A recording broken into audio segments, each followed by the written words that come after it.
Alright fellas, here we are back in Pokemon Masters, and today we're going to be looking at Special Costume Steven and his shiny Stoutland. This character, definitely one of the best characters to pick up upon the select scouts for the seasonal characters, or special costume characters rather. Second best being Special Costume Zinnia, this guy being the best, right? They're the best of their respective banners. Definitely recommend giving them to a pickup. You'll see why, because I actually have a bit later where I use both of them together, and they're absolutely insane, and I don't even abuse this guy's best abilities. This Steven is insane for a lot of reasons. Just to make it brief, at 1 out of 5, by the way, no EX, just saying. He's got Buddy Leer, which activates whenever an opponent has a rebuff, which he does whenever he attacks the opponent. He lowers the enemy's weakness type rebuff by 1 whenever attacking them with Tackle, and that activates the Buddy move, as well as, of course, lowering the rebuff. So if you're using super effective Pokemon, then the enemy's gonna go kaboom, right? But Steven's a Buddy Leer here. It never misses. It lowers the target's attack, defense, and speed by 2. By the way, move is AoE, as you can see. It's all opponents. And then it also applies the no evasion effect and the restrain effect. So attack, defense, speed debuffs by 2 for all enemies, as well as applying the restrain and no evasion effect to them. Stupid stuff, man. It's very stupid stuff he's able to do here. This isn't that a buddy move alone is really insane. Then he's also got super effective next. He can make an ally do super effective damage by about 50% more for their next move, including the sync move. And his trainer move, Mystery Solved, raises an ally's speed by 2 and increases physical moves next by 3. Really fucking strong ability. Plus 3 physical moves next, plus the super effective next, plus the rebuff, plus minus defense. Any physical attack that you put this guy next to is going to do insane numbers. And then, again, the rebuff reducing hit. And then Team Immunizing Command 9 applies the condition nullification effect to all allied sync pairs when the trainer's Pokemon, or when the trainer uses the move. So anytime you use Super Effective Next or Mystery Solved, it'll apply the condition nullification effect. And Team Easy's target speed up 9 raises speed of all allied sync pairs by 1 when the user's attack move is successful against an opponent with the no evasion effect applied. So he's good for speed buffs too. This unit is stupid, alright? Let's just go into the showcase. I'll show you why he's stupid. By the way, nothing in the grid, just Sand Shelter. So yeah, let's go ahead, hop into the fucking showcase. This guy's insane. And our first showcase here is just for super effective damage plus the physical moves next abuse.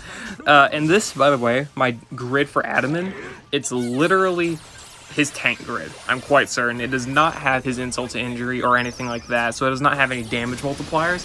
The damage you're going to see is just Adamant's pure damage plus his Leaf Blade damage for the most part. So I've got Steven here using the Buddy Leer. Obviously, we're lowering enemies' grass rebuff as well as having grassy terrain. So Adamant's getting -3 on grassy rebuff as well as having grassy terrain active, meaning he's got the full setup. And we're also going to get -4 on all defenses. He's going to get super effective next from Steven. It's going to be insane. The only thing I don't do here is I don't give him to +10 physical moves next. I get him to like +8. But I think that's plenty self-sufficient. Also, look at all the physical moves next boost and super effective boost and whatever else, and see how much damage Adamant is already doing. Of course, super effective, but that's kind of the point, to use the super effective next that Steven can do. I don't care to do super effective showcases super often. I tend to do maybe one a video if a stage is available, as well as maybe like a legendary arena or something, but tend to try and look at a unit from a more off-type perspective because, you know, really strong characters on type anyway. So this is pretty much how we do it. I'm pretty sure this gives Adamant +8 physical moves next. I don't think he's got, he doesn't have no, he does have a super effective next active. Yeah, okay. So he's got a super effective next, he's got +8 physical moves next, and this is his Leaf Blade with -3 grass rebuff, as well as grassy terrain active and sun active, of course, as well. No insult to injury activated, so what are we doing? Let's see, +9, sorry, 95,000, nearly 100,000 damage from Adamant because Steven is able to give him +6 physical moves next, as well as the super effective next, right? As well as -6 on the defense debuffs. So yeah, that was pretty insane. I obviously could have given them more HP, but hey, whatever. I think we've sold just how strong the super effective next plus defense debuffs plus physical moves next combo really is, because Ace Roll is also able to provide it, right? So yeah, very insane stuff from Steven here. Very great character. Let's go ahead, hop into the next battle. It'll do a little bit different stuff. So yeah, there's the grid, or lucky skill for Adamant. Anyway, yeah, let's hop over there. Alright, let's see what we're able to do here with Ingo and Variety Scout Giovanni. He is a field role character though, so I mean, you know, kind of close. Anyway, we've got Ingo here for sand, we've got Giovanni to showcase the damage. We do this without abusing physical moves next. Just Steven's defense debuffs alone on all of the enemies is enough to make this guy relatively worthy of a pickup, right? Like, you could obviously do the same thing with Colress, but you're also able to debuff enemy attack and speed as well. Very good stuff, as well as making it so the enemy can't dodge your attacks. That's very nice as well. And obviously, if you want to if your goal is to win, you've got the +3 physical moves next right there in your pocket that you can just apply to Giovanni and boost his, crushing earthquakes here. But I don't have to do that because the defense debuffs are already enough to make Giovanni hit hard enough in order to get us a really easy win, very easy KO already. So, yeah. And obviously, Giovanni here, he is a AoE character for the most part, other than a sync move, of course, because sadly no strength EX, or striker EX roll rather. So that's sad, but right, there's always a but. We were able to get the defense debuffs in here, and the crushing earthquakes are AoE, but the defense debuffs do mitigate that for us a little bit, and so we don't have to really deal with that. Plus the sync move here is able to knock out the side, right? Yeah, goodbye, pretty easy. And then we're able to queue up our crushing earthquakes. Now I've only got 2 enemies to worry about. Which, how much damage do I do to that Nidoking, by the way? I don't actually remember. I'm very curious. Sand about to go out, of course, but that happens way too often. How much do we do? What's 7,000 damage to that Nidoking? That's pretty good, right, for no support EX? That's pretty good. Obviously, Buddy Lear, and no more uses, but it doesn't matter. They're already at -6? Yeah, they're at -6 on the defenses. They don't buff their own, and we're obviously able to get rid of that Nidoking there, so that was fun. And of course we debuff for stats again because we have that one parameter where all the stats are debuffed if your ally faints. 7,500 damage, single target. That's pretty good, I'd say, without having any physical moves next or anything. That's pretty good. Speed debuffs aren't good, but hey, doesn't matter. We're able to get in the win anyway. So here's the second sync move. 15,000 damage. These defense debuffs are really, really helpful. I guess you could say this doubles as a Giovanni showcase. Anyway, Dravsna uses her X special attack and dies. I didn't actually mean to beat her there because I haven't beaten Stadium yet, as you'll see, but I ended up having to go back and just beat Stadium normally. It wasn't really too big of a problem, but, whatever. So there's the parameters and whatnot. I still can't believe I beat the Stadium. I forgot that you would die to the sand, honestly, so I was kind of scurrying to queue up the Tackle and Mud Slap. I think they would have KO'd, honestly. Maybe that's like Copium, but I think they would have KO'd anyway, so it wouldn't have been too big of a problem, but whatever. So yeah, there's the grids for Ingo and Giovanni and whatever, right? Steven's definitely so good. These AoE defense debuffs are great. Of course, I could have just abused his physical moves next as well and just made Giovanni win there, but I want to hold back, because giving characters infinite physical moves next just is kind of boring, right? But whatever. Let's go ahead, hop into the next battle. I think, yeah, this is the one with Steven and Zinnia, and then we'll hop into a Legendary Arena, and yeah, I'll see you all over there. Okay, here we are versus Seabold. This guy was quite annoying with him being able to land as many attacks as he could, especially because we have evasion, because we have Archer, who applies evasion, but clearly doesn't fucking matter. So I just had to enable flinching. I didn't mean to go for that flame charge, by the way, if you couldn't fucking tell. This guy keeps landing aura spheres and water pulses on me, so I'm honestly I was a little bit scared about Zinnia's HP and whatnot, but didn't matter because we've got those flinches and whatnot from Archer, so that was good. And we just take all of their stats. Steven here able to apply the Buddy Lear, so we just do extra damage with our physical attacks. That's pretty much all of this was for. Was getting the defense debuffs in there. We don't abuse the physical moves next, and this was also pretty much to use Zinnia and Steven together because I love the characters, right? Like, Steven and Zinnia is one of my favorite, like, I guess, duos in the Pokemon franchise, other than the obvious ones like, Skyla, Elisa, Red, Blue, all those, though I honestly like these guys better than Red and Blue, but whatever, that's not the point. Zinnia, Steven able to work really well together. Steven able to apply the defensive debuffs for Zinnia as well as the no evasion stuff, so she can land her attacks. Zinnia is obviously able to steal all the stats and buffer crit and whatnot, being pretty self-sufficient. Steven's also able to apply super effective next, rebuff physical moves next to Zinnia if need be, if you choose to do that. So they work pretty well together, but obviously Steven's going to work out well with any physical attacker just because everyone's able to benefit off of those traits. It's not really a Zinnia exclusive thing, but I like to pretend.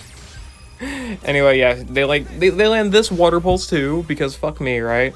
Even with the +5 evasion, I think now. Whatever. Zinnia nuke, by the way, again, another one, 56,000 damage, still a crazy unit. This is why she is the second best character, or special costume unit probably in the game. I don't care, I don't care if you disagree, I would say it's probably accurate. So yeah.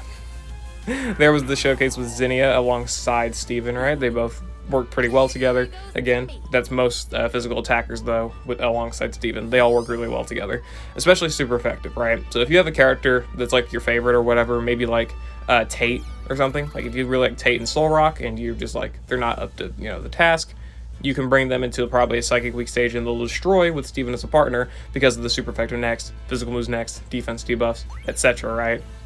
He's so good for that stuff. I probably could have done that here where I showcased with Tate, but I'm lazy.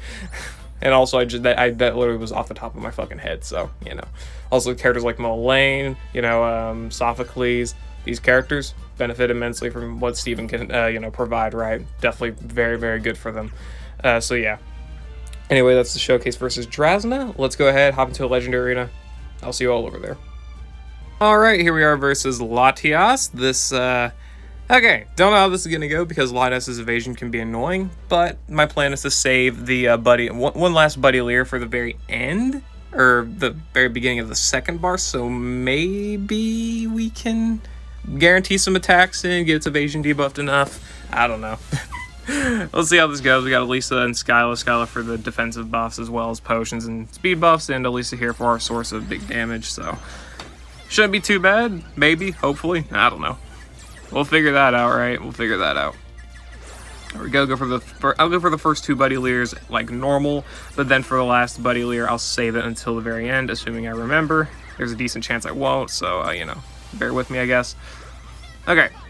We'll go ahead and go for Skyla's support EX first, and then we'll start going for some actual damage from Elisa after that, right? For the next thing moves. There we go. Okay.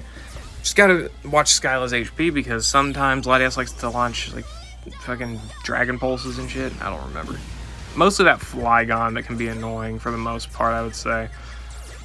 But I think we'll be fine nonetheless. We're still doing some good damage right now. The bad thing is that we're unable to debuff the special sides of Latias as well as, you know, accuracy and whatnot. So we do have to kind of just live off of what we're running with, right? So we've got to run off that, you know, -5 attack in a little bit, -6 defense and speed. It's kind of, we're kind of just stuck with that, right? So we got to be a little bit worried in that aspect. So there we go. Let's go ahead. Yeah. You're gonna go for a telekinesis on me, which is gonna be quite annoying. It'll be fine, hopefully. Let's go ahead, use... I'll just use a gust, that's fine. I'm not really too worried about that. What is this gonna do for... What's this gonna do? If this KOs, I'm gonna just queue up Buddy Lear really quickly, because we need that sure hit next effect, right? Well, KO'd the Alakazam, I'll take it. And now there we go, we'll go for the Buddy Lear. Okay, awesome. So now I'll just go up and heal Elisa here. And now let's try and get it to -6 on the evasion as fast as we possibly can, right? Because we got the, you know, sure hit on it. Or the, no, can't dodge, whatever you want to call it. So now we just got to land as many attacks as possible. Make sure we can get the KOs in here. Oh shit, Rock Slide. Okay, that may KO Skyla, which would definitely not be good. I can't have that happening. No KOs on Skyla. You. Okay, here we are on to the second phase of Latias again, except now we've actually got a little bit of healing, so maybe Skyla can survive. And now we got the no evasion as well, so -2 on the attack is actually horrible for us because I'm pretty sure Fluid Fortification is going to remain active, which is, you know, obviously not good for us. Also, fuck you with that crit, though I'm pretty sure you're critical hit next, so that, you know, makes sense. We did cancel out the... Ooh, yes, we did cancel that out, which is actually huge. Okay, we canceled out fucking temporarily, fucking clearly. But debuff the evasion as much as we possibly can right now. There's a Calm Mind. There's the double team. Double team could be pretty bad for sure, but we should be able to deal with it no real problem. -6 on the evasion right now. -5 now. Think we've got enough stat debuffs in order for the Fluid Fortification to not completely screw us over here, though I could be wrong there. Let's just see here, I guess. Well, you fucked us. Oh, thanks. Damn. That's huge. That really screwed us over right there. I have to heal up for this earthquake that's incoming. Or prepare to heal up, rather, I guess. There's the flinch. Yes, okay, the flinches are good. The evasion debuffs, those are also good. Okay. We're getting pretty lucky with these. These flinches were definitely helping out because those evasion debuffs are really needed for us. These evasion debuffs are so needed. Good lord, you crit and... Okay. Well, I guess that's fair. -2 attack, -2 speed. I'm pretty sure we literally have canceled out its fluid fortification at this point. Or damn near close anyway. There we go. Skyla goes down because fucking of course it would. I mean, why wouldn't it at that point? That's gonna happen. Now we're forced to get lucky. We're forced to get lucky because look at the stat buffs it has plus compared to the stat debuffs, they're almost neutral. Because this is going to be a close battle. If we do manage to win, it's going to be really close. And again, that's if. That's if we do win. Yeah, I don't think we win. Damn. We came so far, man. Yeah. I don't... That may KO. That's probably going to KO, yeah. Well, it was close. Oh, well. Hey, damn. I'm good. Fuck you. Piece of shit. Oh, well. That was enough. Okay. Obviously could have brought a better partner, but I wanted to show how well Steven is able to counter Latias, because the no evasion that it gives Latias is so good. That is so good to be able to, you know, cancel out its evasion, debuff its evasion before it gets really bad, and then KO it before it can start buffing its evasion back. So you can get, definitely, you know, mitigate a lot of problems that way for sure. Latias' evasion is definitely the most annoying aspect of it. Obviously the debuffs suck too, because Steven... he can only apply defense, speed, and attack debuffs. Two of those that Latias can actually debuff, or rebuff, sorry, on its own. Actually, I also think it can buff defense. It can buff all of those stats on its own, so you're pretty much relying on it to stop buffing those stats with either flinches or KO it fast enough. Or, you know, whatever else you have. You're supposed to use characters that can debuff those stats even more. But, hey, I think Steven handled himself well. He was the core debuffer there, and a core enabler to debuff with the evasion and whatnot, so I think he performed well. It was a close win, sure, but obviously you can do a better setup, you can do a more RNG related setup, you can do whatever you want, right? I just gave you a decent showcase of how, you know, this can work. You can definitely, you know, find your path and make your decisions and facing Latias or have these crazy clears on your own. But whatever. I digress. I'm going to end the video there, guys. I hope you all enjoyed. Let me know what you think about Special Costume Steven and Stoutland down in the comments below. I think they're definitely the best special costume pair to ever release. One of the best pairs in general to release. It's probably the single best enabler overall in the game because of just how many units he helps, which is literally all physical attackers, which is a big portion of the game. Slightly big. Anyway, yeah. I'll see you all later. Hope you all enjoyed.